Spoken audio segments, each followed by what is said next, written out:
It's the SDG Podcast. Before we get started, you can check us out on the web at solutiondesign.com/podcast or find us on all the social medias, LinkedIn, Twitter, Facebook, and Instagram at Solution Design Group. We're here with our podcasters.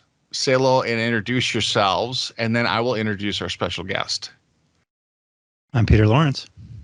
Hey, I'm Chad Jetner. I'm Kyle Bacher, and joining us today is Jen Deutsch, because we're going to talk about risk. You got a status report. There's a box. It says risks. What goes in there? What do you put in there? She's going to help us sort it out because she's done a lot of project management type stuff, project delivery. She gets to deal with the consequences of that box rather than just putting stuff in there and being like, I hope somebody cares. She gets to communicate those risks up the chain. Yep, I get to explain them to everybody. Welcome.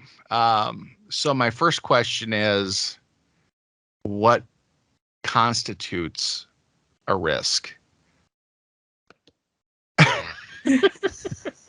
So talk for an hour and I think we'll just be done. Yeah, it's probably a lot. Kyle's not getting along with Chad. Is that a risk? No.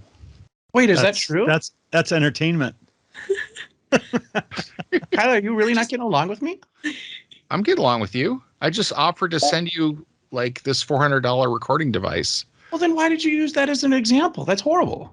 Because it's funny. Oh, okay. Because we disagree on stuff once in a while. The real I risk. give you a hard time. The real risk. You're so positive, and I'm not. Is that Chad is here and he doesn't know that we're going to talk about risk. That's a risk. As Peter says after he earlier asked what we were talking about. Exactly. That's right. I think you're all at risk right now. You're a liability. It's really my problem because I'm jealous of Chad's comic book collection and his relationship with Grain Belt. The fact that he uses that so much. Anyway, we're talking about risk. So, like, if I go on vacation, is that a risk? Generally not. If it's a last minute vacation, then yes. But normally people are planning their vacations ahead of time. So I can kind of, you're going to have a last minute vacation? You're going to always. Yep, you're just going to be like, I'm heading to Delta to just grab the next flight. Not that last minute, but close. But generally, people plan their vacations out. So we know, okay, when are you going to be gone? How long are you going to be gone? So we can kind of adjust that so that we mitigate that risk a little bit by knowing those things. It becomes a risk when it's grandma just passed away and I need to get on a flight and now I'm, gone. And it's like, well, this wasn't planned for, or you're using time off because you're sick. Those unplanned ones are one that gets scary, especially if you're the person that knows how to do our deploys or the only person that knows how to do our builds. Then it gets really, really scary. So that's, again, kind of leads into a big risk is when you're so specialized in your areas that you don't have anyone else for backup.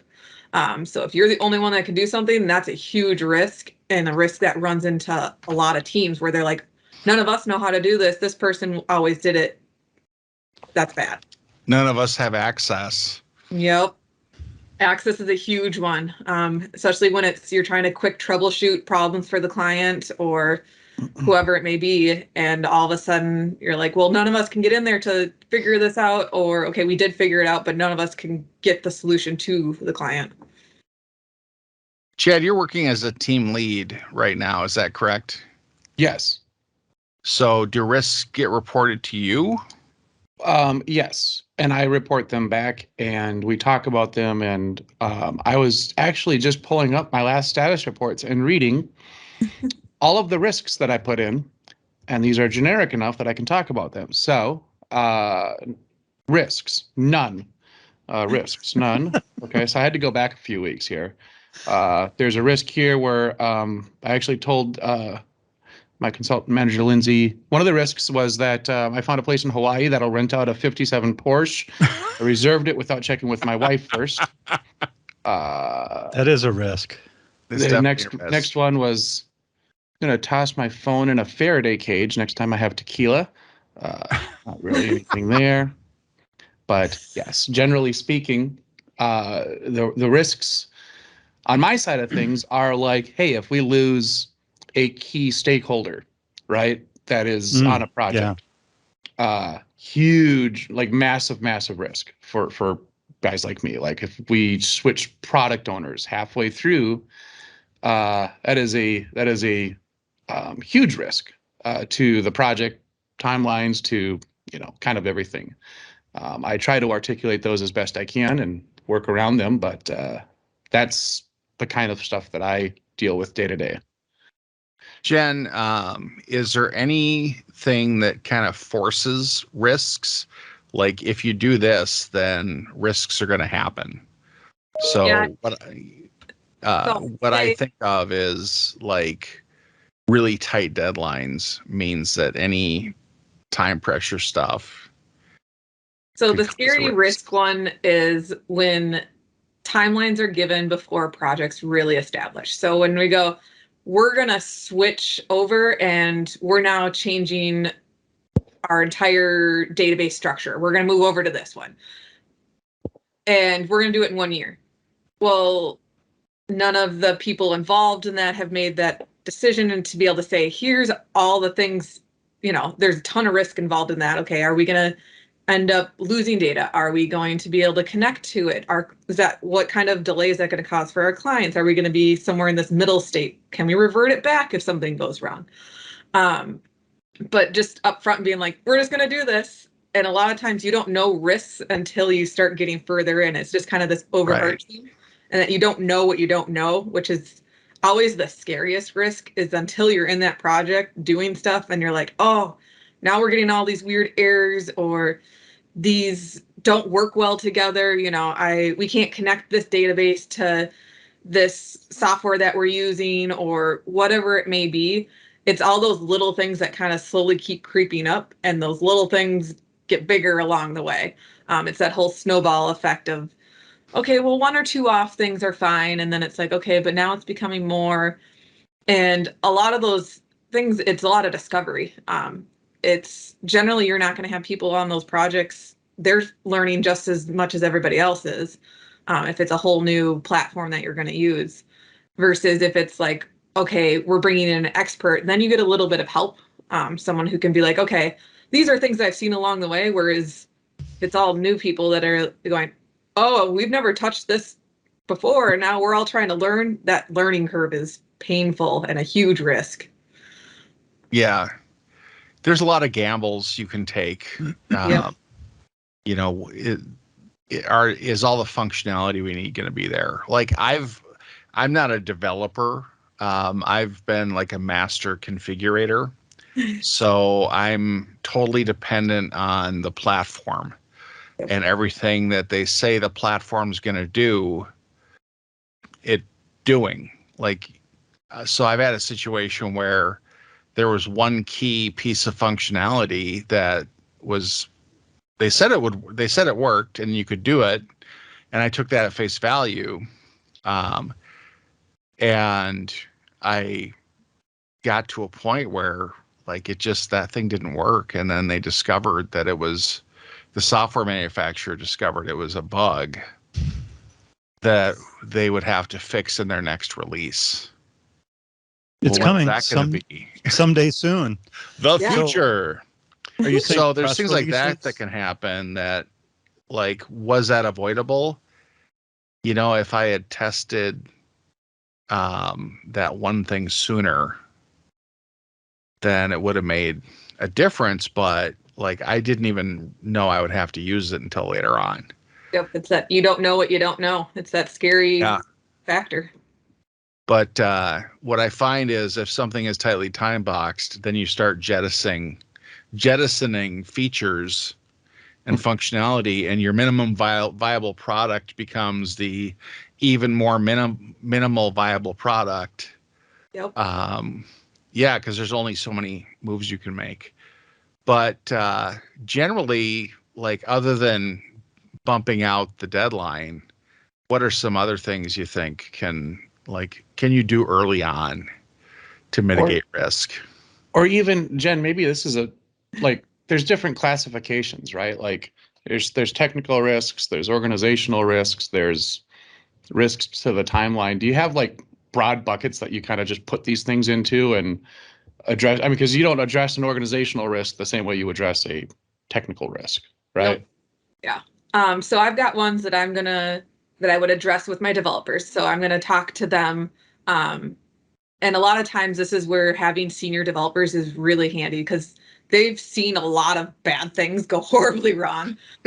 And unfortunately, that's how people learn and get really good at solving those problems when they come up.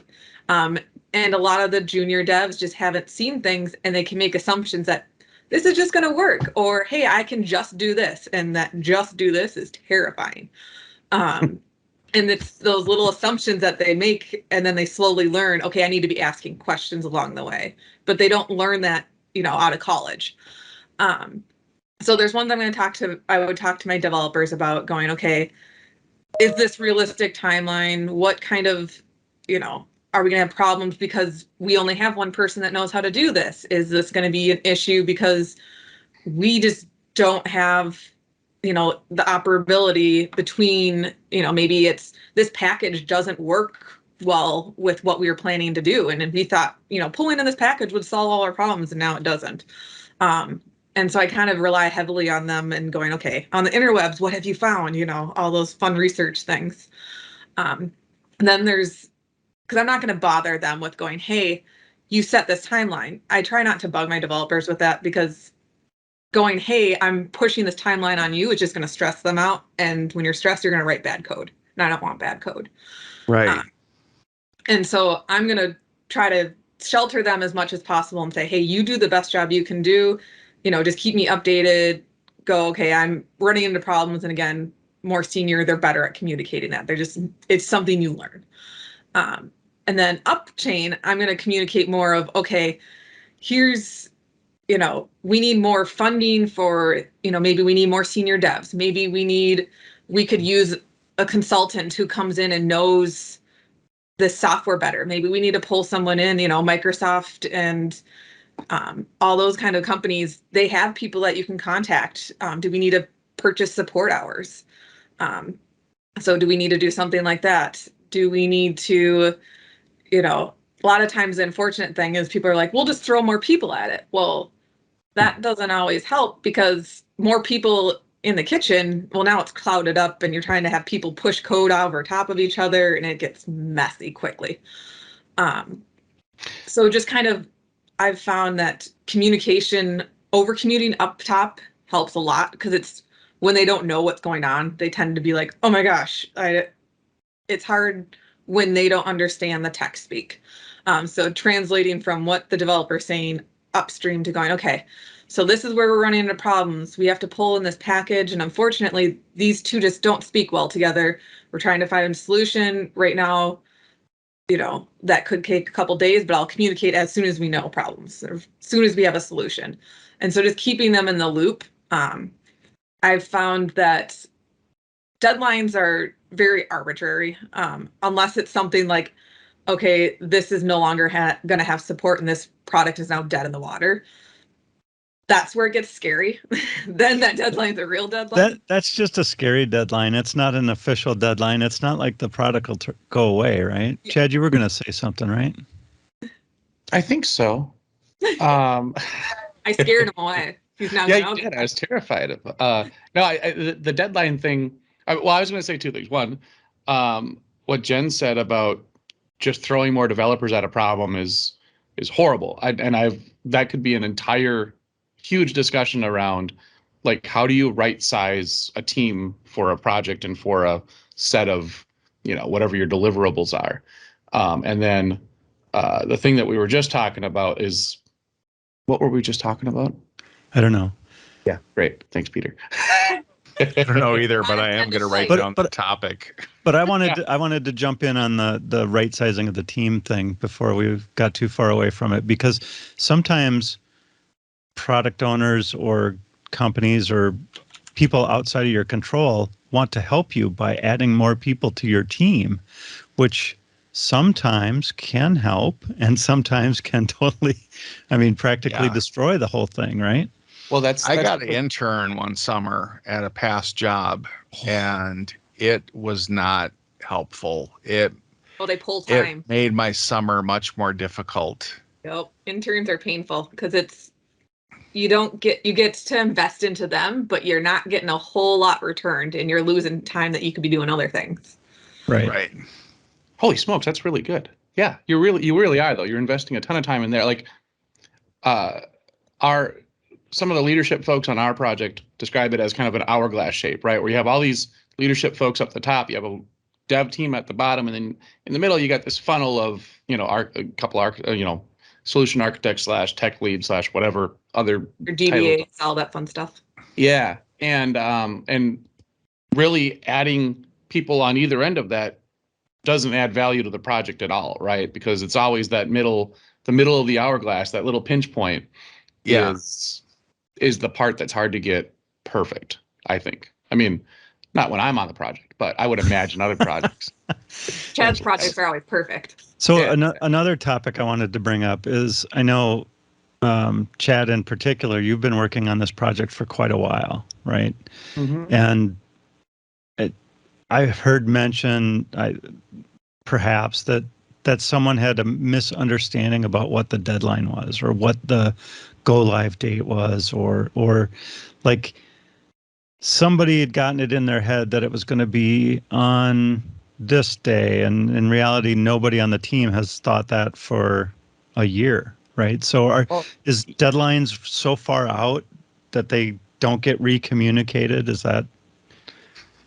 I mean, it's for me, and this is why I'm a little bit more social on my project than on bigger projects like this. I'm a lot more social than if I've got a super tight focus and everything else, because I tell everybody, like, here's what we're working on, here's what we're doing, here's where we are with this, and here's what's left, right? We do a pretty good job of communicating that out, and so if somebody's got the wrong idea of what a deadline could be, then that's kind of my fault, but also, I don't know. I don't know the right way to articulate it.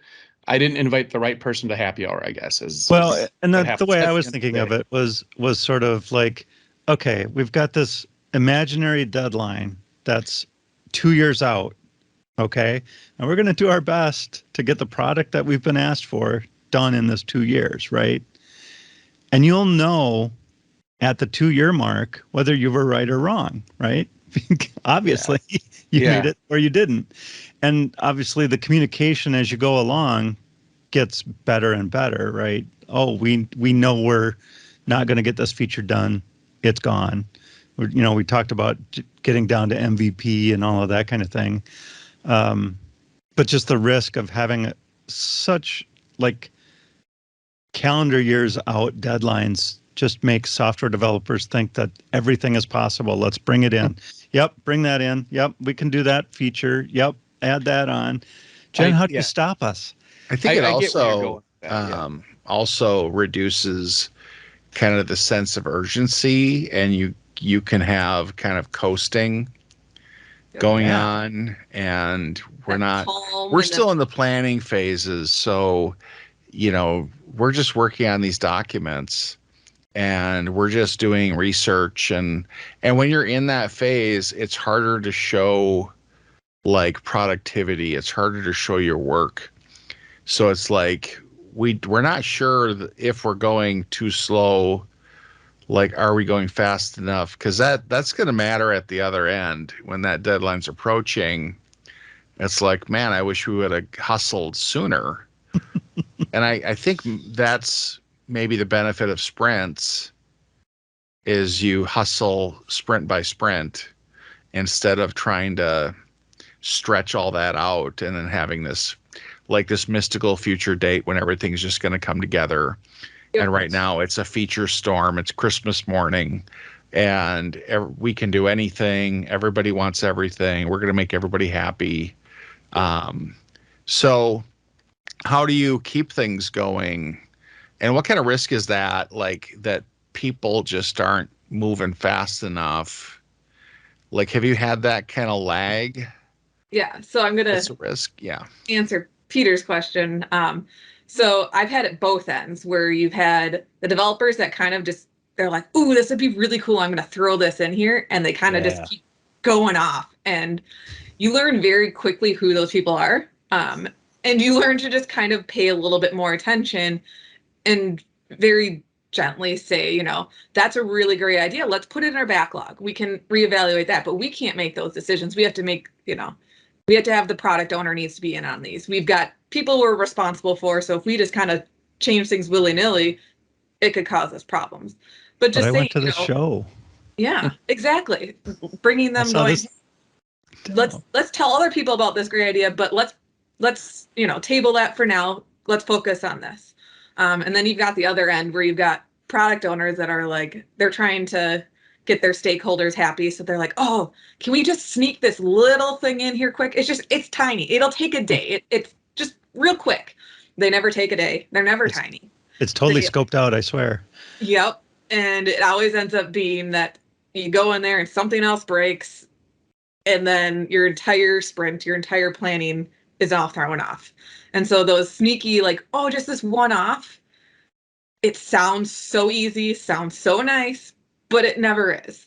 So it's really hard to just be like, oh, that's fine. Just, you have to resist that urge and to try and make everyone happy and say, nope, this is what we agreed to. Let's table that. Let's look at that for our next sprint. That's a great idea. That's where you kind of wear your little bit of the kid gloves and go, that's a great idea. I love that you're thinking outside the box. I love that we're coming up with these new ideas, but we all need to be on board. We can't make one-off decisions because then we're gonna have some hodgepodge product that looks nothing like what our end users really want.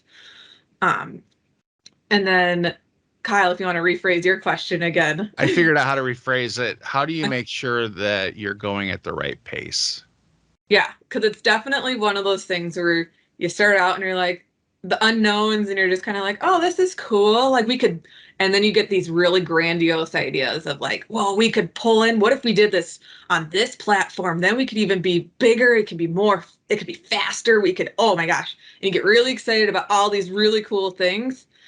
And then so you start kind of going, we'll do all these things. And then as it gets closer to the deadline, you're going, oh my gosh, this is real. We didn't actually understand, that the limitations, like you were talking about earlier, those limitations are real. We thought that this could do this and now it's not. And like, are we going to make is there some project that we can pull in from somewhere else or product? Are we going to try to build our own? Like we just blew our timeline out of the water. But just breaking those things down of going, okay, so let's first plan out what platforms are we going to use? Do we have that choice even? What are we going to use? Let's investigate, make sure that, okay, what are the assumptions we're making? That's always the big thing, is get those assumptions down on paper going, we're assuming that this can connect to this. This can store this amount of data. We can query it this way. Do we have those building blocks? You're not going to go and build a house and be like, so I'm planning on what the roof is going to look like and all these other things. I want the siding to look like this, but you have no plans for, okay, the foundation. How are you going to build the walls? Like anything like that. If you don't have any of that down, you're putting chunks on top of nothing. So that brings up my next question is budget and decisions. Because a lot of the decisions that have to be made are above your pay grade. Like I'm not the one that can make decisions for your organization. These are bigger than me. Yeah. Or spend your money. Like I can't just go out and pick these things that are uber expensive. So because I've had it where decisions just aren't getting made. Yep. How do you deal with that? So back pre-COVID era, it would be, you kind of corner people, you kind of trap them into going, okay, we have to make a decision. So it'd be, the big thing is that people get nervous about making decisions because they don't feel like they understand what is the bigger picture. Right. They're going, I don't want, it's like when you buy a car, you're like, is this going to be the right car? Is this going to be the right house? This is a big decision. I want to make sure it's the right one. So giving them all the details going, hey, if we purchase this platform, this is where it's going to help us. We're going to be able to, our deploys are going to be quicker. So this is going to save us this much development time later on because we're not, our developers can do a deploy. We don't need to have someone special that's going to handle that, And so just presenting those facts of where it saves money down the line, I found has helped a lot because a lot of times it's pay now or pay later. So I try to present it going, hey, this is where it's going to benefit us. Let's not take shortcuts now because we all know that, you quick do a patch job. Well, later on, you're going to be like, okay, now we're patching it again and again. And now instead of spending that, 1 week up front with the developer working on it and doing it right, we spent 2 hours 50 times in the past 2 years. Well, that costs us a lot more money. So just presenting all that information so that they feel secure in the decision that they're making. They're not going, okay, I have buyer's remorse now after I said, oh yeah, let's do this. They've got all those things. And then just being available for them. Making it so like, hey, come on over to our meetings. We're going to discuss how things are going so far and just including them. So it's not this like mythical box of a lot of people, development is kind of scary because it's not something that non-developers and people, who are necessary stakeholders, they don't know what's going on behind the scenes. They know, I want my product to do this. I want to be able to enter in information and it tell me how to build whatever it may be. Maybe it's some ordering system. I want it to do that. I don't care about the back end, but being able to say, hey, this is how this is going to affect your bottom line helps a lot. So it's just having those conversations and being there for them so that there's not the buyer's remorse and the scariness of, okay, the developers are doing something and they're speaking in some other language and I don't know what's going on and now I'm getting frustrated and I hope everything's okay. Yeah, you got to have enough information to be comfortable making a decision. Yep. So you have to provide that. And then communication. When people don't know and they're not certain and they don't have visibility, then the imaginations kick in. Yeah. And and fear, and that's not good either. Yep. So in so terms of I was gonna say it's just a lot of building trust. Unfortunately, it's not something that you walk in and you go, I'm gonna solve all of your problems right away. This is gonna be wonderful, rainbow sunshine, whatever. Yeah. It's okay. Being honest with them, going, okay, this is what's going wrong, but here's how we can fix that. I'm gonna be totally honest with you. I need you to be honest with me. And we're going to celebrate the wins. And we're also going to be like, this sucks for our losses. And we're going to do it together. Then you have like the other part of my question or comment was around budget. And I think what I've seen is it's common for people that are on the project when budget is getting delayed or not approved to think that they're just being tight. They just don't want to spend the money and sometimes it's, we don't have the money. Yeah. And that's a tougher thing because you're not going to ever win that argument because that money is not there. Yep. So how do you deal with like, we need to bring on this extra thing because we didn't know there was this deficiency in what we were building, but we can plug this other product in to do this for us, but it's going to cost X. Yeah. So I've worked at the smaller, tech firms and stuff like that before where you're making things from scratch. Budget is very limited. It's not like, oh, we can just go and pull from our revenue from the last 10 years or whatever it may be. We have excess money laying around. So a lot of times then it's going, okay, so where's our trade-offs is if we put this in there, what can we take away going, okay, this is realistically what we have, and explaining, again, a lot of the stuff is just making people aware of what's being decided.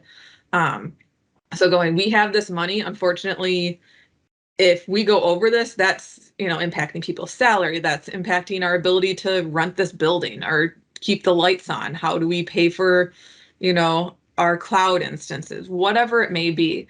So going, okay, we have this money. This is, unfortunately, this is boxed. Like there is no fun way of making this. Everybody wishes they win the lottery. magically we have more money. But going, okay, if that's what we need to be successful, where can we, is there other spots that we can cut? Is it, okay, people are going to now pick up and help with deployment, so we're not bottlenecked somewhere and that we have a lot of this lag time where developers are sitting around because we're waiting on the deployment or what it may be. So it's kind of just talking and going, okay, this is where we're at.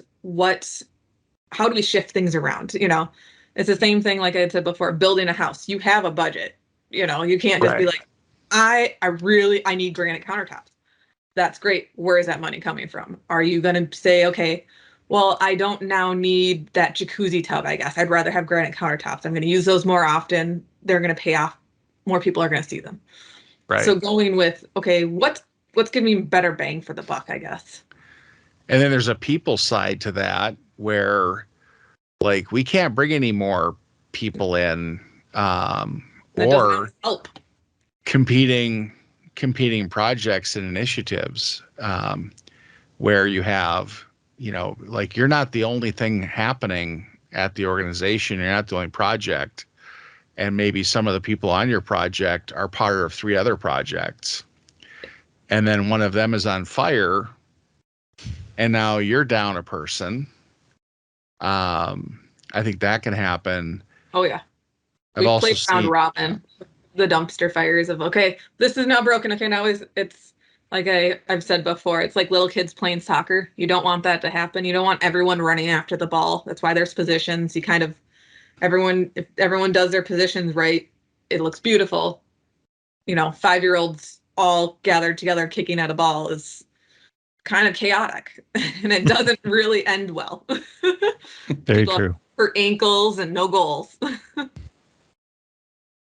Yeah, I've had some interesting situations where we're pulling the plug on this because we're taking your budget and we're going to do this other thing with it that we had to, we have this other bigger, more important thing.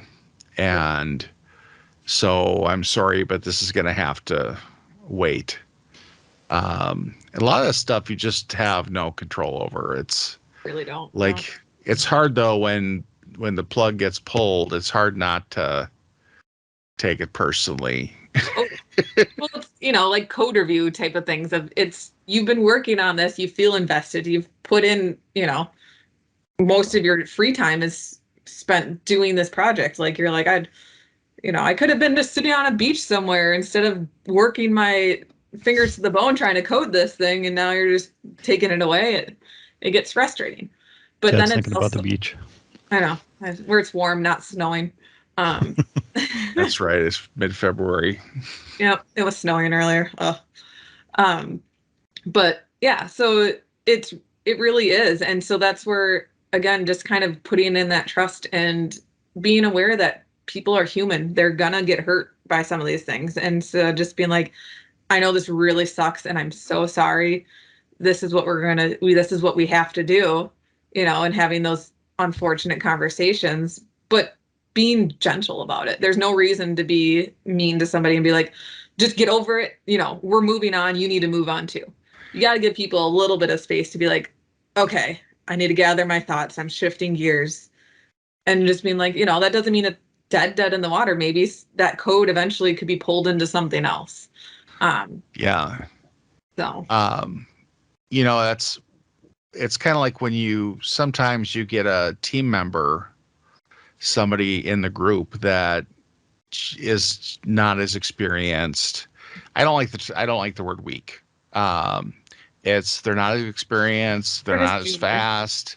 Yep. Like they're not gonna have as much output. You can't put as much on them, which means you're putting more on the people around them. And then you're also possibly trying to build that person up. So how do you handle those risks of telling other people they're going to have more work? We're shifting this off of this person's plate onto your plate, or I'm going to pair you up with this person. Because anytime you pair people together, it doesn't always mean they're going to get twice as much done. Yep. Yeah. So that's one of the things I kind of really enjoy is that team building type of stuff. I've been at a lot of places where we take people straight from college and they stay and then they become our senior people. Well, when they come in from college, most of the colleges don't give you database experience. They can say, okay, this is how it looks really cool, but I've never played, SQL instances aren't something that people just have on their desktop that they're playing with, and they have tons of data to learn. You're not writing stored procedures. You might theoretically know how they work, and that's great. But setting it up and setting that culture of just that mentorship of going, hey, you were new ones. Can you help this person out? What are their strengths? Let's say there's somebody that's super fascinated by front end development. That's great. Let's key off of that. I'm not going to take someone who loves front end and hates back end and be like, you're doing back end now, because that's just they're not going to be happy. They're not going to do good work because they don't enjoy it. Sometimes it happens and it sucks, but then you go, okay, hey, this is a one-off. I know this isn't your favorite thing. And again, having those conversations of, this isn't a forever thing. It's just, we need to address this right now, and then we'll get you back to something you enjoy. It's your turn in the box. Exactly. Yep. It's your turn to do the bug. Everyone loves writing new code. Everyone hates debugging, but people have to debug sometimes. But just building those things of going, hey, we make them stronger. Think how much collectively as a group we're going to be, and going, okay, we would always have smaller groups, and I always had like a senior person, a newer person, kind of your middle up and coming people. And it was always really important to say, if you want to get to the senior level, you have to mentor people. That's just, it is how it is. That's how it is in the dev world. You can't just, you could want to, some people love just sitting in the corner and coding, but that's not how the product and the teams get better. Devs all start at I have no idea what I'm doing. Look at C#, it sounds really cool. Hello world, but at some point, people are making AI things and all this crazy new tech, and it's changing so quickly. So it's important that we have teams that help each other change. I guess that's my little spiel about, team building and just creating that culture of, we have to all work together. Unfortunately, like, your piece might look great, but if I present the rest of it looks like crap, they're not going to go, oh, Peter did really good. They're going to be like, your team is failing. They're not going to say, right, Peter's code looks great, because they don't see Peter's code. They see the whole end piece. Right. And that's how they're judging it. That's an interesting way to look at it, Jen, with sort of it's a team effort. It's always a team effort. And even if even if there are certain superstars on a team, if they never pass the ball, share the experience, do any of that, that whole project is going to fail. And there have been times where some people just don't realize that. Like, yep, it's a team effort. You can't solo on this thing. You don't have enough bandwidth to build this entire project by yourself in nights and weekends, no matter what you do. Yeah. So brings up my kind of a risk we kind of touched on, but the interpersonal, soft skill, chemistry, like how big a risk it, like when these guys sit next to each other, they get half the work done because they're having way too much fun. Yep. Or this person is just going off on their own, doing whatever they want. Yep. How much of that do you work on? That's a big thing that I've dealt with, especially when you get people from college. They're like, this is so exciting. This is my first job. I want to go talk to everybody. And then you also have the developers that are true developers that are like, I don't want to talk to anybody. Leave me alone in the corner. I don't, I'm an introvert and that's my happy place. Please don't make me do group projects. But it's important to say, okay, for the new people that are super excited, I'm going to chit chat all the time. That's great. I want my teams to feel like, I always would have our scrums kind of start out with, how's life going for you? Is your wife having a baby? How's she doing? How are you prepared? And making them feel connected to one another. If you know each other's lives, it's a lot easier to be like, hey, your son's sick and you're really worried about it, hey, that we're going to pick up some slack for you because we know that your mind just isn't in it right now and you're worried. Or, but then that helps that later on, then they're going to go, that person helped me out and I picked up slack for me. I'm going to come in and help them out now.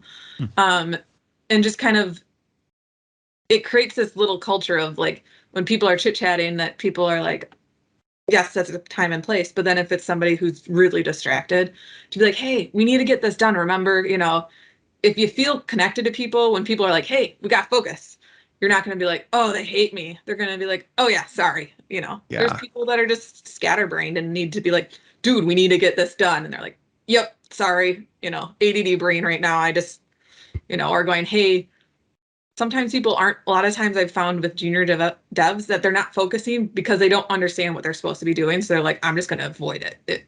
It's not working. I'm scared. I don't want to ask for help and look like I don't know what I'm doing. So just going and going, hey, what are you working on? How's it going? Are you stuck somewhere? Can I help you? Let's talk through it. Let's rubber duck this solution together. And just learning that, hey, I can ask questions and it doesn't mean I'm any less intelligent. Every senior developers clearly have to ask somebody. It's not just, doesn't just overnight. They wake up and they're like, I know everything. My code is amazing. Never any bugs. It's on the commute. That's where we get all of our answers. There's just like this halo of light that comes and you're just like, oh. Yeah. Knowing, people only have so much energy, and kind of having some insight into what's going on outside of work. Yep. It's like, I understand how cool it is to build the Lego Death Star, but when you're staying up till 4 a.m. every night, you come in and you're exhausted, and it's kind of affecting your work. So Chad, do those happy hours kind of bring that out? Like what's going on with their personal lives? Is that? Yeah. So we have, we've had a standing Wednesday happy hour, which is absolutely perfect, right? It's like the exact halfway, well, kind of plus 4 hours, halfway point through the week. And we learn pretty much everything about everybody, right? So, and I have a horrible memory, so I actually take notes. Like, I know anniversaries, I know what's going on with folks, and I know, I don't say it out loud, right? Like, I think maybe Jen kind of addresses it more directly. I'm kind of an indirect. I'm not in project delivery or anything, but I just do, like, I do all our sprint planning. Me and the other, my other friend on the team, we do all the sprint planning, and when I do it, I take all of that input into account when I'm like, oh, okay, here's what we can plan for. Here's what's realistic, and here's where this is going to funnel down. Here's who this is going to funnel down to, based on everything that I learned about what's going on with folks over the last couple of weeks. So yeah, that stuff is huge, like super, super huge.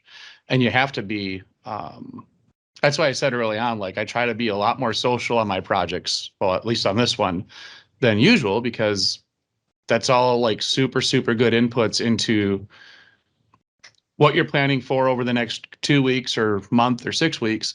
And also, like, even more important, it's super important for, like, to mitigate risks around, people's personal lives, right? Like, life events. Yeah. I don't get too far into it, but like, I don't probe too deep, but like, I just know, like, oh, if X is happening to this guy, if that happened to me, here's how productive I would be, with this, and here's how much focus I would have throughout the week if that was going on in my life. So yeah, that stuff is huge. And it really, really does help mitigate some of what some of the timeline, some of the, delivery, some of the quality of what happens, for that might come out of a fella having a rough time, or even on the opposite end, a fella that's literally having the time of his life. Like, oh, that guy's having a great time.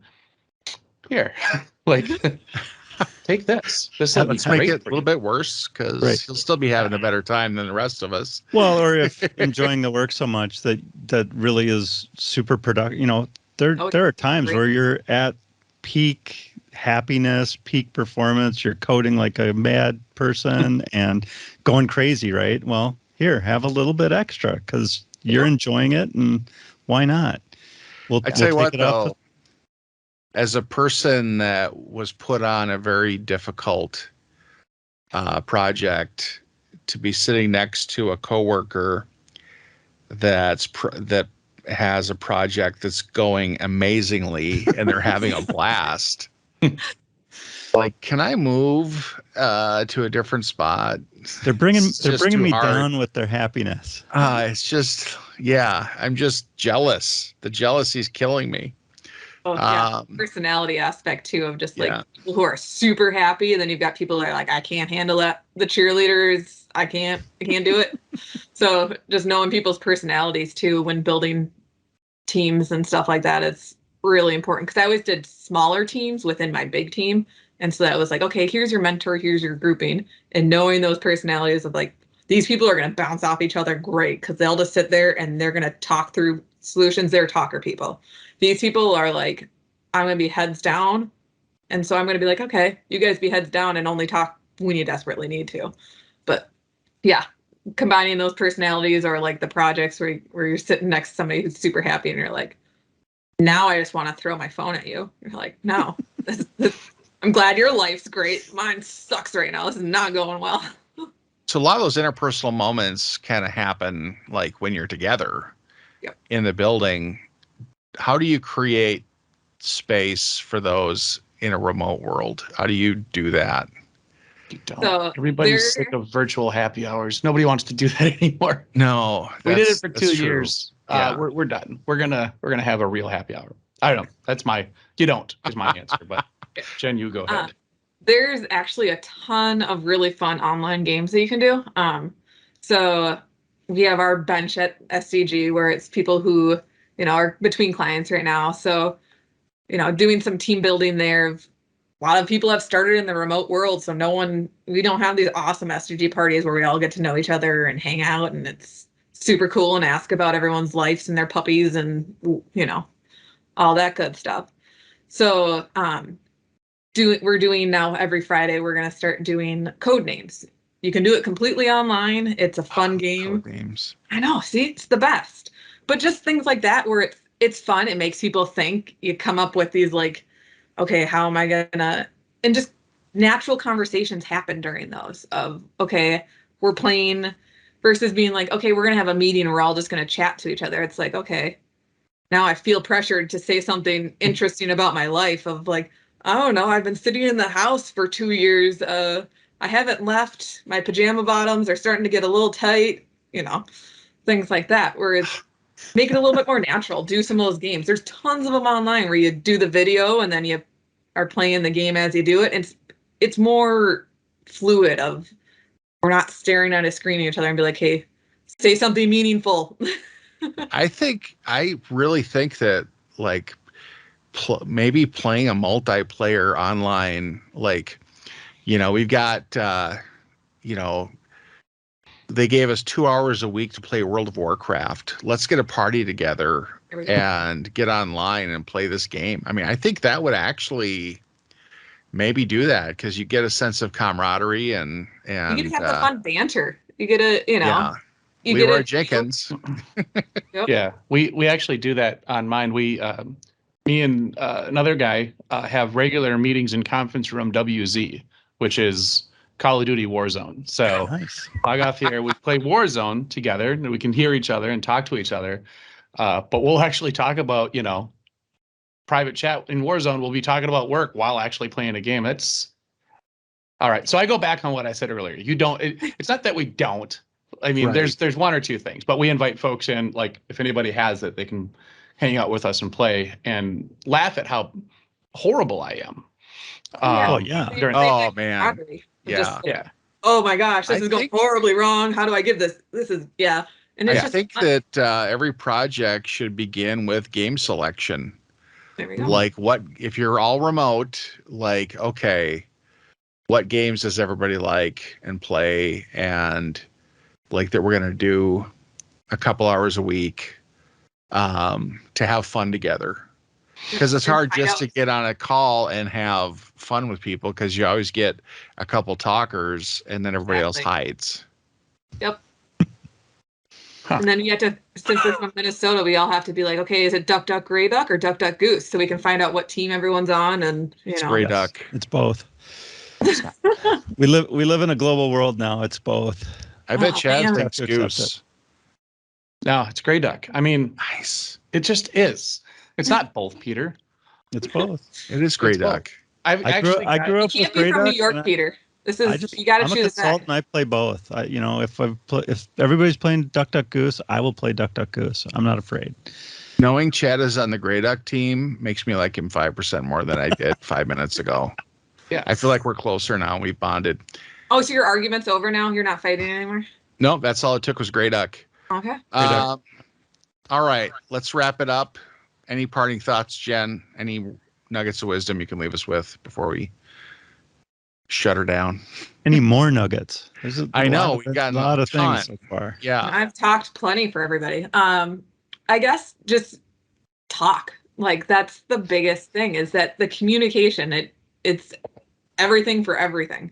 And just knowing, like, talk through those things of those unknowns. That's, you got to mitigate those unknowns. That's where all risk comes from, not knowing things. So the more you can mitigate those and get a little bit more of boxing them up and going, okay, the more we can, mitigate the risk. You don't, being a firefighter, we're not running into a building without knowing what's going on. They're not going, there's a fire in this warehouse. There could be like fireworks in there, or there could be, mattresses. It says fireworks and gasoline on the outside. Let's go. Yeah, I'm not gonna. I want people to know that Jen used to be a volunteer firefighter, so she knows what she's talking about. Yeah, don't run into a building that's on fire that says fireworks. That's bad. This really won't work out well for you. Bad plan. Bad plan. That's a great note to end on. Until next time, say goodbye, everybody. Goodbye, everybody. Yeah. Bye. Solution Design Group is a digital product consultancy in Minneapolis. Check us out on the web at solutiondesign.com or look for us on Facebook, Twitter, LinkedIn, and Instagram at Solution Design Group.